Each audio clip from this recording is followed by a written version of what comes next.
Good morning or hello. It's that time of year again for the annual Sunrise Challenge with CAMH, the Center for Addiction and Mental Health. I try to only bug folks once a year soliciting donations, and mental health is something that is near and dear to my heart, as many of you know. And I believe it's something that touches all of us in some way. I don't believe that we are all crazy all of the time, but I do believe that there's those times when those we love, friends and acquaintances, coworkers, neighbors, ourselves, experience varying degrees of struggles with their mental health. I share my story to help those who feel the shame and the uncertainty, the confusion, the sometimes powerlessness that you experience when you struggle with mental illness. I share my stories for those who stand on the sidelines and feel helpless as those they love experience bouts of depression, anxiety, fear, as they try and tread water just to get through the day.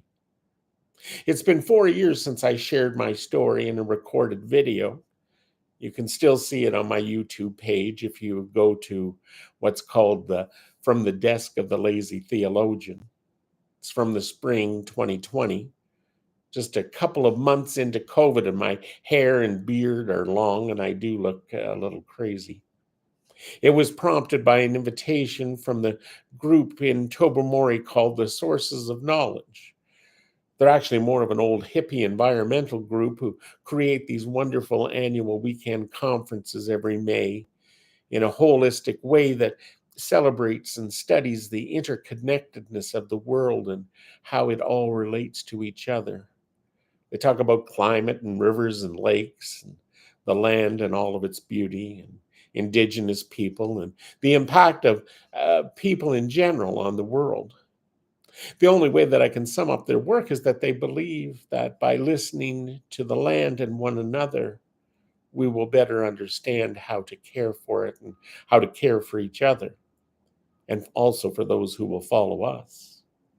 I'm still not quite sure how I fit in, but the title of my talk then was My Adventures with Mental Illness and How You Too Can Survive. I did the original talk on a snowy February night at the Visitor Center in Tobermory. Some brave souls fought the element and came out, but then in spring I decided that I should probably record my talk, so I did it in my own living room, like my own mini TED Talk. That two YouTube postings received over 1,000 hits. Now, they're likely all from my nephews who are messing with me and want to give me an even greater sense of my inflated ego. But I also like to think that that video's created conversation. It's empowered others to seek the supports they need and help to educate loved ones to better understand how mental illness can affect everyone and try and understand what folks are going through and how to support those who are experiencing the challenges of mental illness. I guess ultimately it is to let people know that they're not alone. We all have been touched by mental illness in our lives at one time or another, and sometimes we haven't even really recognized it for what it was. Sometimes we prefer not to talk about it. We feel ashamed, embarrassed, and also feel it for the person who's experiencing it. My own great grandmother was institutionalized after a bout of what we call today postpartum depression. But back then in the mid 1920s, they didn't know what it was. She was institutionalized for more than 50 years, never saw her daughters grow up, was deemed incapable, unfit to be a mother, to care for her little girls. She was committed in her early 20s and died there in that institution in her late 70s. And that family, my family, lived under that cloud of shame their whole lives. When I was diagnosed in my early 20s with chronic depression, after a psychological assessment, I was told that if I didn't seek treatment and continue to work at my mental health, the day would come when I would just stop getting out of bed.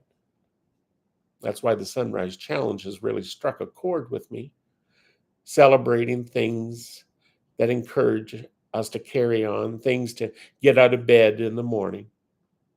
There are lots of fancy names for all of the diagnoses these days, and I would love to label myself with all of them. I've asked my psychiatrist, Dr. Mulder, what about this one? What about that one? His response is always the same. In my case, the labels don't matter. How about we just treat the symptoms?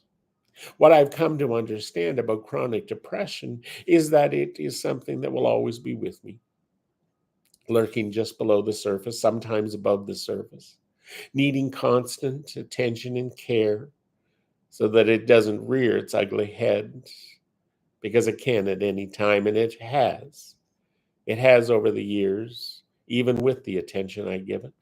It's left me in bed, immobilized at times, been the result of a suicide attempt, a hospitalization for 19 weeks of in and out of patient care. It's ended friendships and confused and hurt those I love. But it's also given me a greater appreciation for life, better understanding and empathy for what people go through. It's made me a better minister. It fuels my creativity, and it also means that I need to stay on top of my game. I need to get the rest and exercise that I need. I need to pay close attention to my meds that include a stabilizer and a fine-tuned antidepressant combination that took many years to find. It took many years to find that right combination. My meds give me a terrible dry mouth, and that's not great when you have to preach every Sunday, but I've learned to be just upfront about it. I need to be constantly sipping on water. I just make sure to let people know that it isn't gin. Mental illness comes in a whole array of flavors. It can sneak up on you. It can be a constant presence. It can ruin your life. Or it even can enhance your appreciation of life. But at the end of the day, it needs and deserves attention. And you can't be embarrassed by that. I tried to end my life in 2009. My tank was empty. I had nothing left. I experienced such a low of depression that I had no sense anymore that anyone would even miss me if I was gone. In my mind, I was already gone. There, of course, were those who, behind my back, said, oh, he was just doing it for attention. If he really wanted to kill himself, he would have. That made me feel like even more of a failure. But I realized the insecurities that people have around their own mortality, their lack of awareness when it comes to understanding the depths of depression. I get it. It can be a lot to wrap your head around, and it can be frightening. And that's also why I talk about it. Even when it makes me feel like a failure and incomplete and not worthy, because I'm reminded of all the things I would have missed had I not found my way back.